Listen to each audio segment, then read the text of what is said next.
Sebenarnya Islam itu mudah ya. Kalau ingin Islam yang benar, Islam yang murni, tinggal kita lihat apakah Rasulullah SAW mengerjakannya, para sahabat mengerjakannya. Kalau ada dalilnya kita ikuti. Kalau nggak ada dalilnya, mending kita tinggalkan. Saya sering punya moto bahwasanya kalau urusan agama kerjakanlah yang pasti-pasti aja. Jangan spekulasi. Kalau urusan dunia, silakan spekulasi, nggak jadi masalah. Nah, dalam syariat Islam, perkara-perkara yang pasti yang disepakati oleh para ulama sangat banyak. Ya. Contoh, kita membuka kitab Riyadhus Shalihin.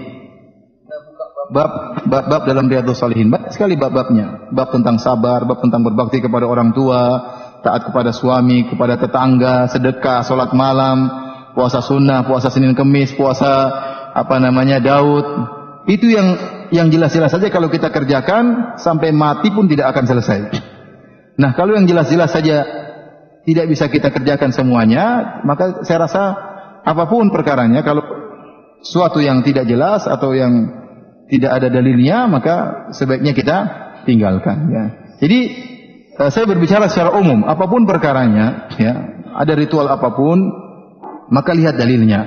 Tanya, kalau ada dalilnya ikuti, apapun ritual tersebut. Kalau tidak ada dalilnya, maka sebaiknya kita tinggalkan. Karena Rasulullah SAW bersabda, wa khairul huda Muhammadin sallallahu alaihi wasallam. Sebaik-baik petunjuk Rasulullah SAW. Kalau Rasulullah SAW tidak kerjakan, maka tidak perlu kita kerjakan. Contoh, ada seorang mengajarkan kita ritual tertentu. Contoh saya sebutkan contoh seperti ada orang sholat 2 rakaat setelah sa'i. Ini saya sering lihat orang Indonesia. Disunahkan setelah tawaf sholat 2 rakaat. Setelah sa'i cukur rambut selesai. Tidak ada 2 rakaat setelah apa? Sa'i. Sebagian orang sholat 2 rakaat setelah sa'i.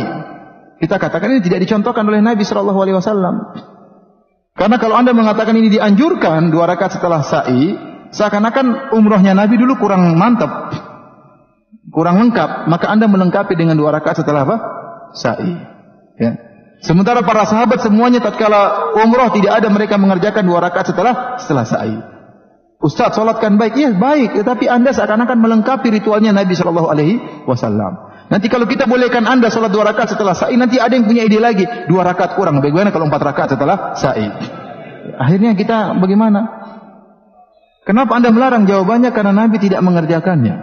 Ingat perkataan Imam Malik rahimahullahu ta'ala. Faman lam yakun yawma idin dinan, falan yakunal yawma dina. Kata Imam Malik, apa yang di zaman Nabi bukan agama, zaman sekarang juga bukan agama.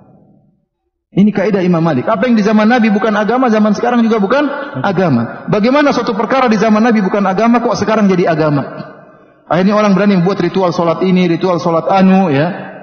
Sampai saya ditanya waktu itu, Ustaz, bagaimana hukum solat birrul walidain? Saya bilang, saya baru dengar. Ya. Kalau solat duha ada, solat tahajud ada, solat birrul walidain saya baru dengar. Nah, anda kalau mau berbakti sama orang tua silakan, tapi jangan bikin solat namanya silat apa? Solat birrul walidain. Nanti lama-lama ada yang bikin sholat poligami. Maka tidak perlu kita buat ritual yang baru. Dan ingat ibu-ibu yang dirahmati Allah Subhanahu wa taala, ada perkara-perkara yang ternyata diperselisihkan oleh para ulama. Ya, kalau ternyata itu memang benar-benar diperselisihkan oleh para ulama, masing-masing merasa punya dalil, satu mengatakan boleh, satu tidak boleh, satu mengatakan haram, satu mengatakan tidak halal, satu mengatakan disyariatkan, satu tidak disyariatkan, maka kalau memang masing-masing punya dalil, kita teliti dalam buku literatur yang klasik kita dapat itu sudah khilaf, maka hendaknya kita berlapang dada. Contoh seperti kunut subuh, ya banyak perkara-perkara khilaf di kalangan para ulama. Kunut subuh, apakah bismillah dijaharkan atau tidak? Ini semua dalam ranah-ranah khilaf, maka hendaknya kita berlapang dada. Ya, wallahu a'lam bishawab.